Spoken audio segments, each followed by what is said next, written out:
You're making me want to like turn this off and go be like, I gotta get outside and start running. Like, welcome to another episode of the Jobology podcast. I am your host, Brandon. Today, my guest is Al. He is a physical therapist, and he's going to kind of explain to us what that entails, how he got into it, and we're going to kind of go from there. But first, I'd just like to say thank you for being with me today, Al. My pleasure. And first question I always ask to get us started here is, if you had to describe your job in a sentence or two, how would you describe your job? In a sentence, maybe a long sentence, but very fulfilling and rewarding. It helps people. Can't ask much more for that than that. I think that's what a lot of people would hope to be able to get out of their jobs. Unfortunately, I think a lot of people don't have that opportunity necessarily just because of circumstances. But if you have the ability to like help people and, you know, be fulfilled, I think that's kind of all you can ask for in work at that point. And get paid for it. It is something that is needed. Yeah, agreed. So, first question I have here regarding physical therapy is there a like exercise or regimen or something that, as a 35-year-old, even now, I wake up achy, I wake up with my joints sore. Is there something I could be doing daily that's not, it's not a like, hey, you gotta, come to physical therapy and all that, but just something that I could like be doing to help my mobility or my joints or just not feel as achy? Well, I think, and I tell this to my patients a lot, the bottom line is life is movement. You know, if you don't move, you're going to deteriorate faster. So I'm a big believer in that as we all get older, we tend to get weaker. We lose muscle mass, we lose bone mass. Um, Nothing lasts forever. But if you keep what you have, you're going to be better off in the years to come. So I think it's especially important, especially in your 30s and 40s. You really want to maintain, good health. You want to have good muscle mass. You want to have good bone mass. Um, I tell patients, you look at professional athletes. You don't see too many NFL players. You don't see too many MLB players in their 50s and 60s playing. Why? Because they lose a little muscle mass. The nervous system starts to decline a little bit. You have to be on top of it big time to perform at such a high level, like, as a professional athlete. Again, most of us are not professional athletes, but, for me, I might need to work into my 60s and 70s. You know, we know how things are with, Social Security is not very secure. We don't know if No. it's going to be Yeah. there. So, so I want to be able to think of myself as an athlete. I got to make my body last as long as possible. How do I do that?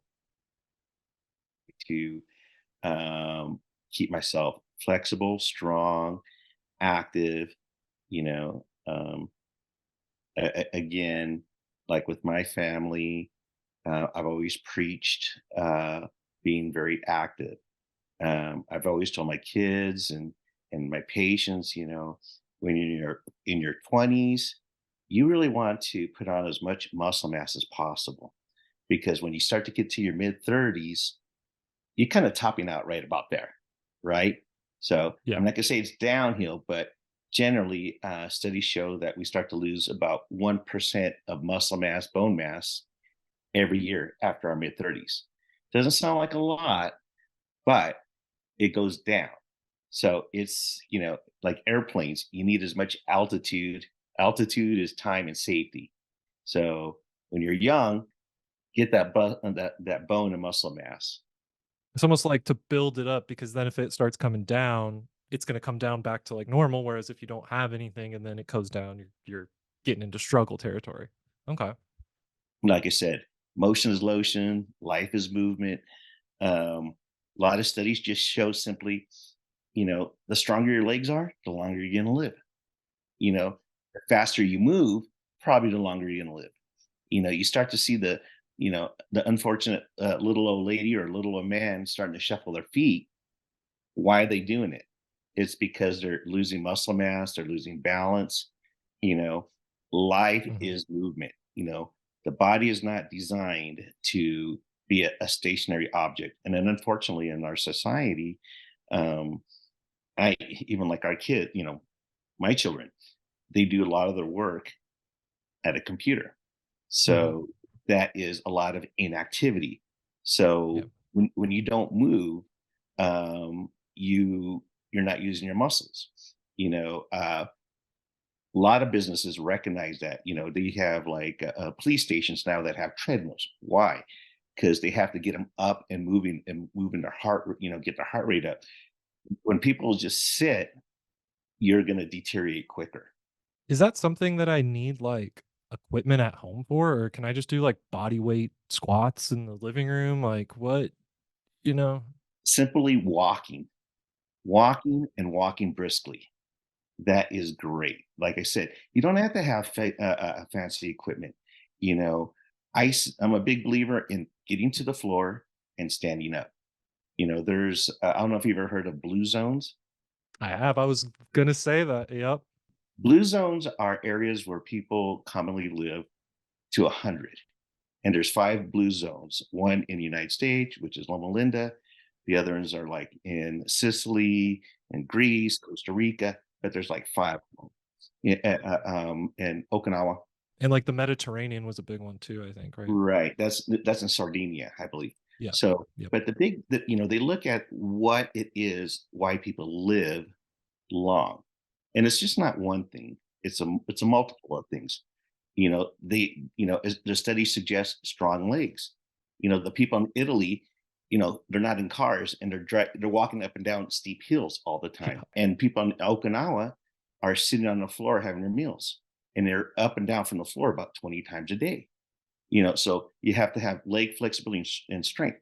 We as Americans, generally, after 20 years old, you're rarely on the floor, and then when you start getting, yeah, and like some studies show that, you put 100 people, 60-year-olds on the floor, almost half of them couldn't get up off the floor, you know, Wow. once they get in their 60s, because they just lose the flexibility and strength in their legs. So, Wow. so having that flexibility and strength in your legs, um, of course, diet, being socially connected. Those are the main things if you want to have a quality of life. You know, And I mean, that was interesting because I was expecting you to be like, "Well, you gotta get gym membership, you gotta do this, you gotta do," but no, like, just go outside and walk. Yeah. my favorite thing to do, Brandon, is uh, 2 or 3 times a week. I get off work. I have there's a hill here where I live in Prescott Valley. It's about a mile away. It's about 1,000 feet incline. It's 2.2 miles. It's called Glassford Hill, and it's really steep. In San Diego, they have that mount. Was it Cowles Mountain. Yeah. So uh, you do that a couple times a week. You maintain your cardiopulmonary function.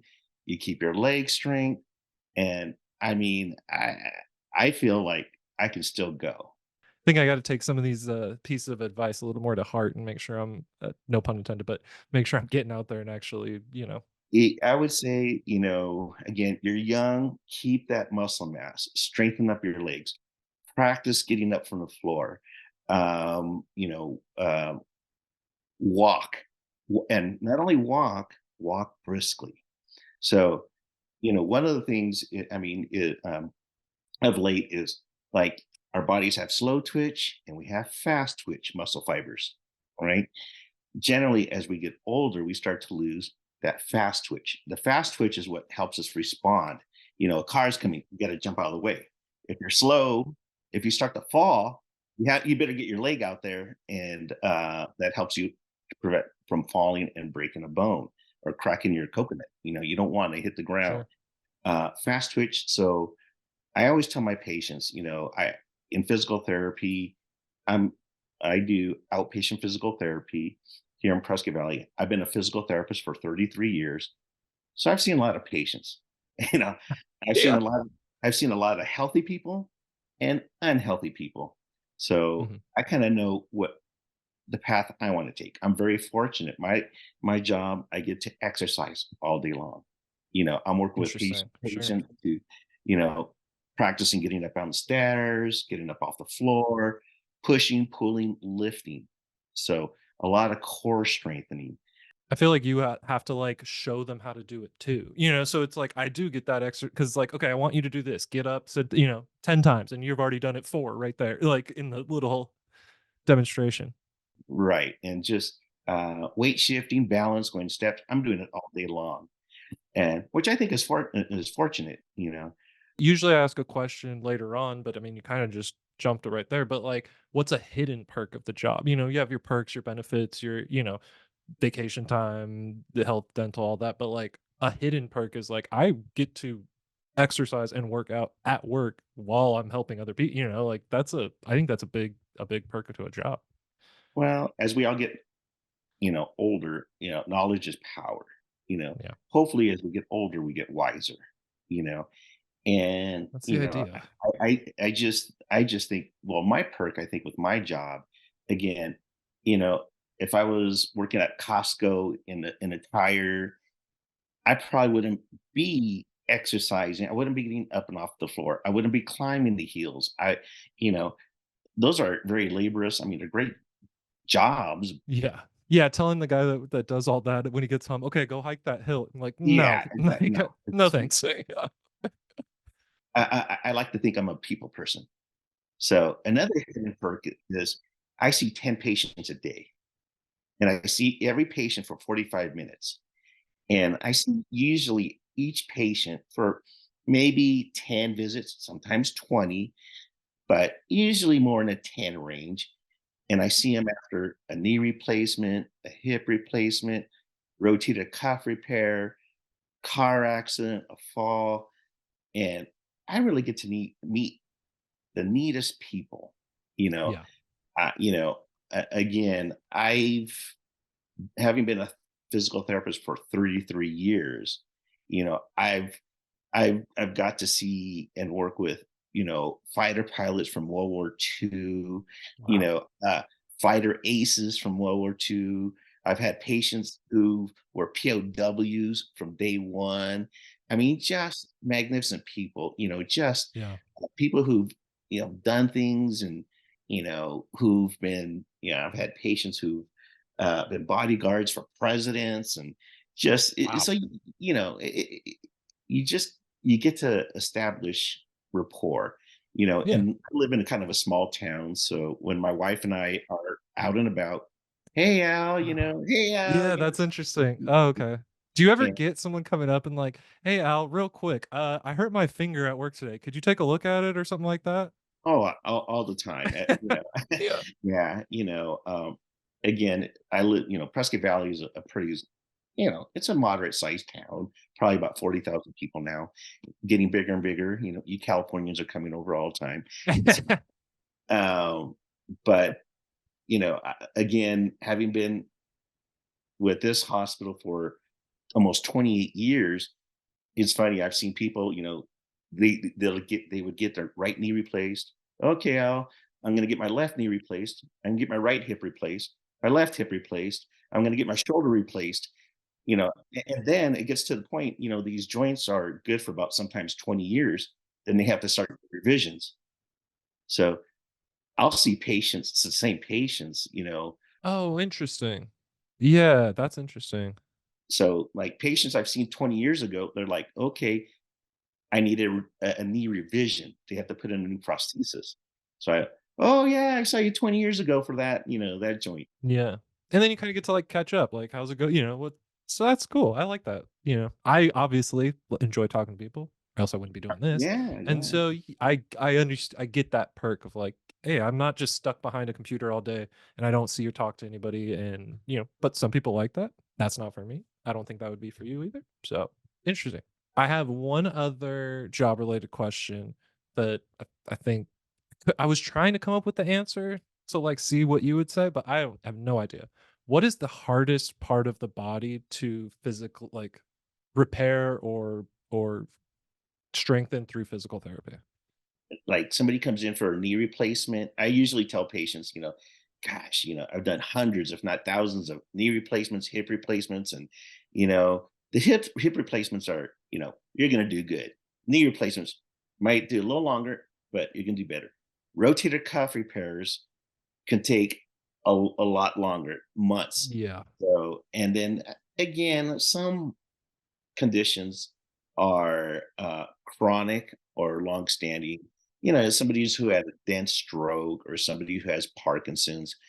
It's unfortunately, it's not like they're ever going to get cured completely 100% once you're with a progressive neurological diagnosis. Um, but you keep what they have, and you have a better quality of life for a longer period of time. Sure. Okay. So there's not necessarily like I was thinking like neck maybe. I don't know. Like I feel like the neck would be like, up and down, like straight. I don't know what the exercises would be, but something like that. Yeah. Well, it the neck pains and back pains are very common. Mhm. You know, Yeah, that's me. uh, unfortunately, and I tell people, like, oh my gosh, why does my back hurt? And I'm like, well, why do you need to get a new set of tires? What happens after 40, 50,000 miles on your car? What happens to the tread? It wears out. So cartilage, in the back will Yeah. wear out. What happens to your back Our after 40 discs or 50 years? and our discs degenerate. And so, you know, so we degenerate, but the better we take care of ourselves, the longer our spine will last, generally. But then again, you have other issues, people have congenital. If you have rheumatoid arthritis, that's another issue. If you, like I said, I feel, um, it's hard for the guy who's laying,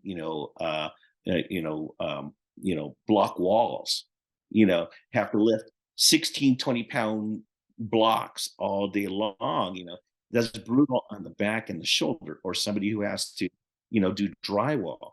So, one of my, if you say specialties, in physical therapy, you can have a specialist, you can be a specialist in orthopedics, neurology, sports medicine.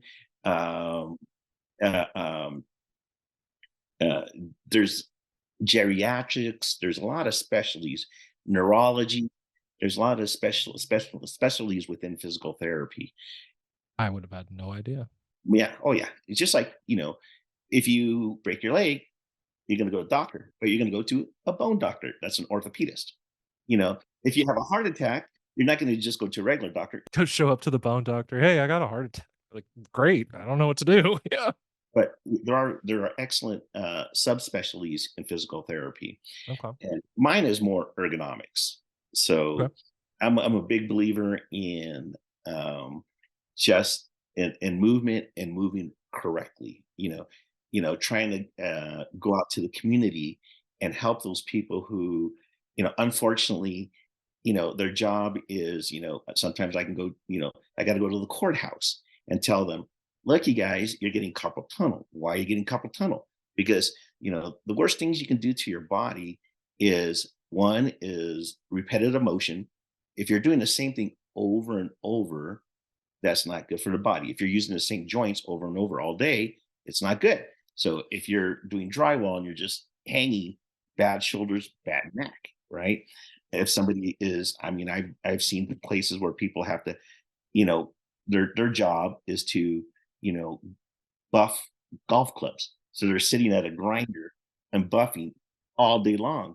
That's hard on the thumb. So the hardest thing on the body is generally uh, repetitive motion, doing the same thing over and over, which our society does a lot of because, they want you to be productive. So you get good at just doing the same thing over and over all day. Being a member of the assembly line. Yes. Right, right. And when you're Mhm. doing the same thing over and over, you're using the same joints and you have Yeah. problems.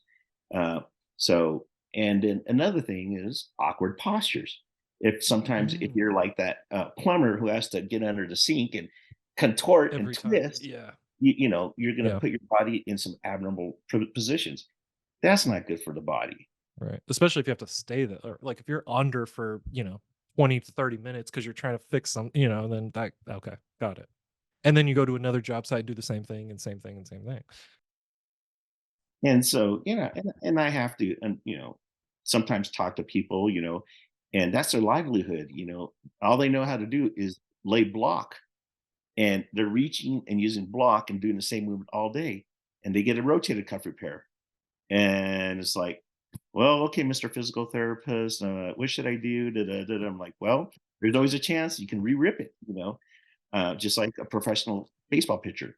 Sure. Sometimes a baseball pitcher, they tear the rotator cuff, and what happens to the career? It's over. Yeah. You just, you can heal it, but it's not going to be as good as before sometimes. So, but anyways, I kind of got sidetracked, but so I was training the three. I Yeah. have found it interesting, so I don't mind. Like, sometimes we go down rabbit holes on this Yeah. program, and I'm like, ooh, we got to pull ourselves back. But sometimes we go down, and I'm like, oh, this is good. We'll keep going here. So the three things, one, like I said, so the first one was repetitive motion is really bad. Yep. Awkward postures. So Postures. if you find yourself you having to, work overhead, or twisted positions, that's not good. And then last one is, overexertion. So, these people who have to lift bags of concrete, all day long, or cases, somebody you can imagine, for either, these like cases of soda pop, or cases of, you see those big old things of 2-liter sodas. You have to do that all day. I mean, you're not going to see too many 6-year-olds doing that. Pitcher. I mean, you're trying to throw 100 miles per hour over and over and over again. Yeah, Right, it's right. gonna you're gonna overexert yourself, I think. Well, that's why they learn, like, hey, you know what? Maybe they shouldn't be pitching 130 pitches game. We got to keep them at 90 to 100. Hey, maybe we shouldn't pitch them, double headers like they used to do that. It's double headers. Now it's like, oh, we want to protect that shoulder. We want to protect that $700 million baseball player. So we want them to pitch once every 5 days. Mhm. So and that's why professional teams, they all have their physical therapists, strengthening and conditioning. They all have their specialists. I think that's interesting. Um, when so we're gonna kind of go to the next portion of the podcast here, but just kind of like I think something that's important for a lot of people to know is how do you actually get said jobs? So I think a lot of times people go, "Oh, I would love to be a physical therapist, but I don't know the steps to do it." So I'm assuming you have to go to school. I'm assuming you probably have to go to medical school. I have no idea. So if you could share with us your, path or kind of like how do you become a physical therapist? Oh, I'd love to. It's a road, to say the least. At that time, I could get my associate's degree at a community college. Then I went to the state university over at Cal State Long Beach, and I had 1 year prerequisites I had to get, which were sciences and anatomy, physiology, chemistry, physics, Sure. all these sciences. So kind of have to be okay in math and science. Yeah. Then that's where I tap out. And that's where I go, "You know what? That's not for me." Well, some So on to the people wave next thing. that flag, so Yep. Oh, yeah. um, so after 3 years of prerequisites, my associate's degree, my 1 year prerequisites, I was I could apply for the program, and I got in. So then it was 2 more years. So at that time, it took me 5 years to get my physical therapy degree. And as my career started to go, and um, I um, I initially, after graduating from school, I worked for Kaiser for a few years in Southern California, moved to Hawaii for a couple years. That's the great thing about being a physical therapist. They need physical therapists anywhere. You could go to a small town, big town. You can write your ticket essentially where you want to go. So, anyways, I ended up here in Arizona, and um, the American Physical Therapy Association started um, uh, started moving the program to require a doctorate degree. So now, if you wanted to be a physical therapist, you would have to go get your bachelor's degree, which would be about what, 4 or 5 years. And Yep. then after you have your bachelor's degree, you apply to a physical therapy school, which is Mhm. now 3 years. Is that different or the same as medical school? Every university is a little different, but they have to be accredited because in order to be a physical therapist, you have to graduate from an accredited university, and then you have to take your exam for state licensure.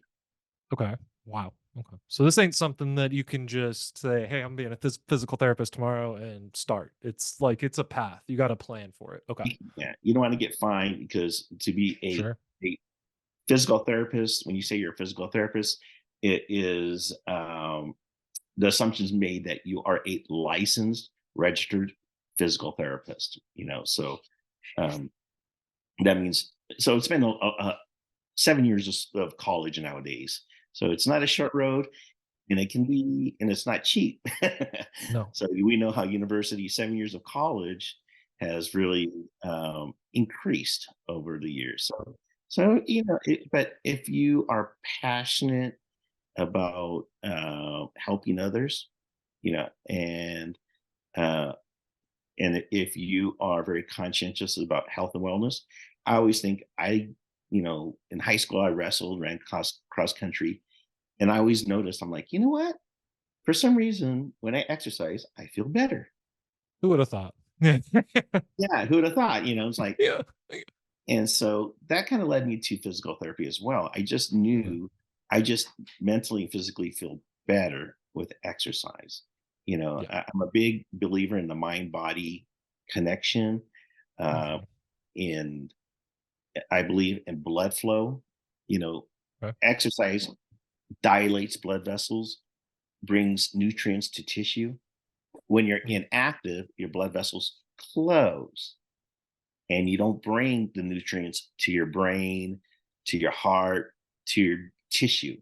So if you want to be healthy, what you want to do is do things that open up your blood vessels and provide Okay. nutrients and to all your body parts. I I mean, like that. like for me, diet is I'm a big believer in vasodilators.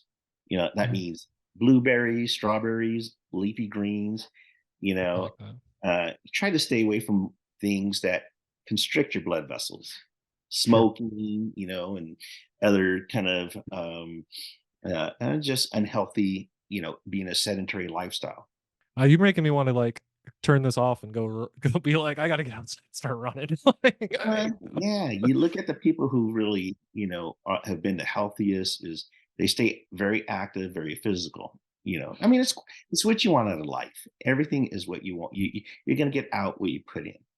it's tough because, it's what you want out of life, but then people go, "Well, I just wanna I just want the easy life. I don't wanna do" but it's I want to live a fulfilled life, kind of how we were talking in the beginning of, like, I don't want to be the guy that when he's, 50, 60, 70 doesn't wanna go do whatever because I can't. Like, I wanna be the guy that is the one that's like, "Hey, come swimming with us," and I go, "Great," and dive into the pool. Like, I don't wanna be the one that sits on the sidelines. Right, right. And I figure, heck, I've been working all these years. By the time I retire in my late 60s, I don't want to be like, man, I can't even. I don't have the strength to walk down the street. Heck, I want to still snowboard. I still want to hike. I want to still be active, ride my bike, and just be, play with my grandchildren and have a quality of life. So, after we graduate and we finished, is it something that you already have a job lined up? Like you've been interning somewhere and they know like, "Oh, Al, once you graduate, you're on our staff," or is it like, "I've graduated, now I gotta go find a job?" Finding a job is, I mean, if you Googled it, it is. It's not something you're gonna have to like hunt for. They're readily available. I could just call up a place and get a job in Las Vegas tomorrow or Washington, anywhere, even in Anywhere. Hawaii. Okay. Sure. It just it's that much needed of a profession. It's good to know. I mean, I think that's important for people to know too of like, yeah, the way to get into it might be a lot and it might take you some time and money, but it's a type where you're gonna be ready to go. Like, once you're you know, you're there's gonna be job opportunities for you. It's not necessarily like a niche thing where you get this you do all this school, you get your degree, pay all this money, and then come out and you're like, "Wait, nobody wants to hire me." Like, it's a job where For me, it's like when I decided to go to college, I'm like, I want a job. I need a paycheck, so that's why physical therapy was very attractive to me is, it was always in demand. And a lot of times there's even actually sign-on bonuses, because it's so competitive right now. It's not unusual to get 10 sign-on bonus. Yeah. that's awesome. Something else that we talk about here, like, what is your daily kind of schedule look like? I mean, I'm sure that the patients might be different. Hey, some days might be more hips, some days might be more knees, whatever. But is there like hey, I usually get into the office at this time, check my emails, whatever, see X amount of patients, blah blah blah, end the day. Like, what does your kind of day to day routine look like? Well, I'm an old timer, so I'm entrenched in my routine, you know. Yeah. And my job starts at 7 o'clock in the morning, which which is great for me. And I currently see patients every 45 minutes, whether it's a new patient in initial evaluation or a returning patient.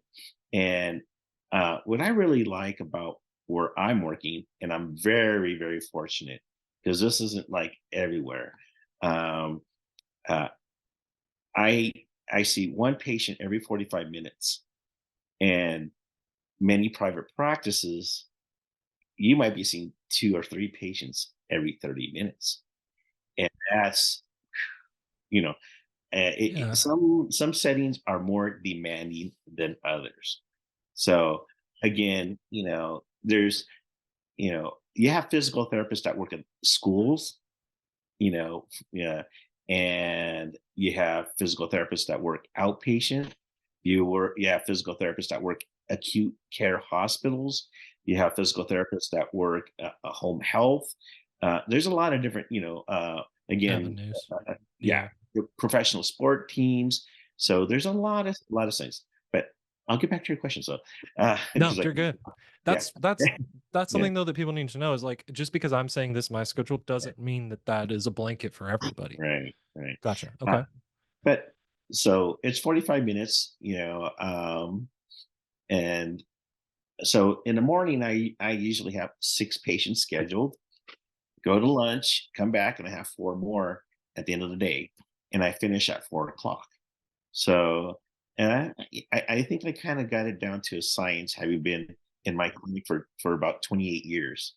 So Yeah, and I mean, especially if it works for you, if you're like, "Hey, I like this is perfect and nobody's complaining." Sounds good yeah, to me. documentation. I've had various roles. I've been Mhm. at my particular clinic. I've been a supervisor for 11 years. Then I'm like, okay, enough. I'm ready to quit that. I've been a senior therapist role, which is another specialty role. I've done that for several years, but being in my 60s, I'm kind of like I'm enjoying, just I really enjoy my patient care. Sometimes I do 40 hours. You know, I might do 36, 32, start, tapering off down the road, Sure. but, you know, eh, I feel like I feel well and I do well. So I'm in no hurry to cut back at this point. Yeah, exactly. I mean, if you're like I said, if you're enjoying it, then what does it matter to anyone else? You know what I mean? Like, if you're like, "Hey, this schedule works for me and works for my employer, and everybody seems to be enjoying themselves," then I say keep going. Like, do whatever makes you happy in that sense. Is there a, like, when you're done for the day, are you done for the day? Or is it I get home and then a patient might text me and say, "Hey, should I be wrapping it? Should I be go icing it? Should I be heating it?" Is it once you're home, are you done, or is it I'm still kind of on? Well, for me, when I clock out, I am done. I'm done for the day. Usually there's no, um, you know, I patients don't usually have my own home cell number. So I'm really, whereas again, when I was a supervisor, I would have to probably take some things home, which is, part, what you got to do. But I really get to enjoy coming home, and watch our Dimebacks beat the Padres, and uh, Settle down over there. Settle down. I know. Yeesh, yeah, I don't know. That's a whole nother topic. That's a whole nother podcast. We're not getting into that. Nope, nope, nope, nope, nope. I get to go. I get to go home and enjoy a baseball game, or That's just not bad. a Friday Sure. game. Yeah. And to me, I'm at that point. I'm fortunate. And occasionally we do as a. I am a hospital-based outpatient physical therapist, and there are times where we help inpatient. So there's they might, oh, this weekend, usually a couple weekends out of the year, or one or two holidays out of the year, you know we help cover on the acute side, the acute care side. So there's, for the most part, I don't have to work weekends. It's Monday through Friday, 7 to 4. But That's not bad. no. It's not bad. But I mean, I feel like you've also put in the work to be able to then get the schedule now. Like, it's not like we were saying, it's not always been Right, this. This is where I'm at right. now. But anybody watching this that's starting out, don't expect, to walk Right, into right. hey, I see 10 patients for 45 minutes and then I get to, bounce. Mhm. But no. Okay. Gotcha. I mean, that's about it that I got for you here. The last bit of the podcast that I always like to leave is for the guests to either talk about a cause, promote something, just, whatever they would like the viewer to know.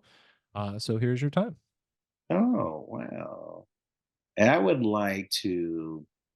what I would like to promote is just being active, health and wellness.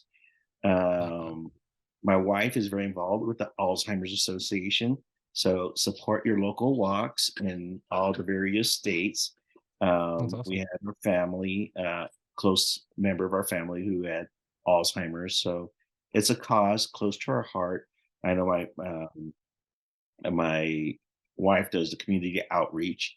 So it's a cause her heart. So guess what? It's a cause dear to my heart. That So is very we true. want to, just get out there, be involved, support um, the various causes, whether it's Alzheimer's, cure for cancer, um, you know, Whatever's close to the person. I mean, if there's some, yeah, so I like that. That's awesome. Well, thank you for being my guest today. Thank you for sharing your story and your time with us. I really appreciate it, and look forward to seeing the response to the episode. well, I appreciate you having me on board.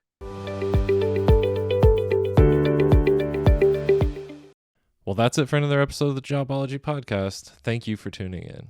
If you guys want to support our channel, please make sure you like, subscribe, and follow at Jobology Podcast on all major social media platforms.